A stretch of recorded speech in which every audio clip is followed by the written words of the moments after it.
Yang ke-18, berapa baik kita mengatur waktu kita. Sudahkah kita menjadikan Yesus sebagai Tuhan atas waktu kita? Bapak Ibu Saudara, waktu adalah karunia Tuhan. Kelak dalam kekekalan, waktu tidak menjadi masalah. Nggak ada itu setahun, 2 tahun, tidak perlu lagi. Tetapi sekarang di bumi, itu adalah hal yang paling berharga.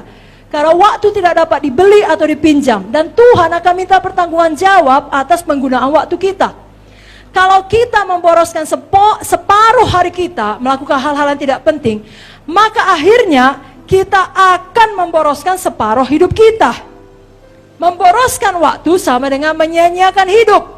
Waktu terus berjalan, bagaimana kita menggunakan waktu kita. Kalau kita menghambur-hamburkan waktu kita yang berharga, kita tidak bisa melakukan semua kehendak Tuhan. Karena usia kita di bumi ini, sepanjang apapun, finite, terbatas, tidak infinite, tetap terbatas. Saudaraku, Mazmur 90 merupakan doa Musa. Karena generasinya sudah berkelana 40 tahun di padang belantara, mereka tidak percaya janji Tuhan, mereka keraskan hati, mereka binasa. Maka di dalam Mazmur 90, Musa berdoa bagi generasi yang akan datang supaya tidak memboroskan hidup mereka dengan tujuan yang tidak menentu. Dia berdoa, Tuhan berikan hikmat supaya beroleh hati yang bijaksana. Saya bacakan Mazmur 90 ayat 12. Ajarlah kami menghitung hari-hari kami sedemikian sehingga kami beroleh hati yang bijaksana. Biarlah Tuhan memimpin kita sehingga apa yang kita kerjakan produktif, penuh arti, efisien, dan memiliki buah yang kekal. Efesus 5 ayat 16, pergunakanlah waktu yang ada karena ini adalah hari-hari yang jahat. Saudaraku, baik kita yang masih muda, kita gunakan waktu baik-baik. Baik saudara yang sudah menuju seperti Ibu Munte, saudara gunakan waktu baik-baik. Mudakah, sudah lebih tuakah, semua tetap produktif, semua tetap segar, semua tetap berbuah.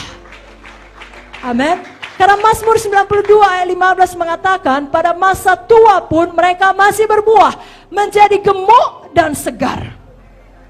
Kenapa? Karena memakai waktu dengan baik. Saudaraku, saudara lihat cerita Kaleb, 85 tahun, masih berkata, berikan Hebron kepada aku. Dia berkata sedemikian dengan pengertian bahwasanya dia harus menghadapi raksasa di sana. Dia tahu betul dia harus berperang. Dia tahu betul dia harus direpotkan, tangannya harus menjadi kotor. Bahkan dia harus menghadapi resiko. Tapi dia berkata, 40 tahun sudah berlalu, kekuatanku masih sama. Dari mana dia bisa dapat visi seperti ini? Saya yakin dia sama seperti Joshua memperhatikan hidup Musa. Dia lihat pendahulunya, legasi yang ditinggalkan Musa 120 tahun, matanya tidak kabur. Wah, aku 85 tahun, mainkan. Mana Hebron? Jadi saudara, buat legasi seperti itu untuk anak-anak rohani dan anak-anak badani saudara. Jangan seperti orang dunia, memang kalau makin tua rematik. Tidak sanggup lagi angkat-angkat barang. Saudaraku, memang kalau menurut dunia 120 tahun sudah buta saudaraku. Tapi menurut Musa 120 tahun, menurut firman tidak kabur. Kalau 85 tahun sudah disuapi saudaraku. Tapi bolang kita 89 tahun masih membaptis saudaraku. Doa syafaat saudaraku, mengunjungi saudaraku. 90-nya bolang itu. Jadi mana kita ikut ini? Ikut yang baik. Lalu anak-anak saudara, baik badani, baik rohani akan melihat. Sama seperti Kaleb melihat Musa. Mereka juga berkata, saya bisa seperti itu. Sudah tua tetap memakai waktu dengan baik untuk Tuhan Yesus.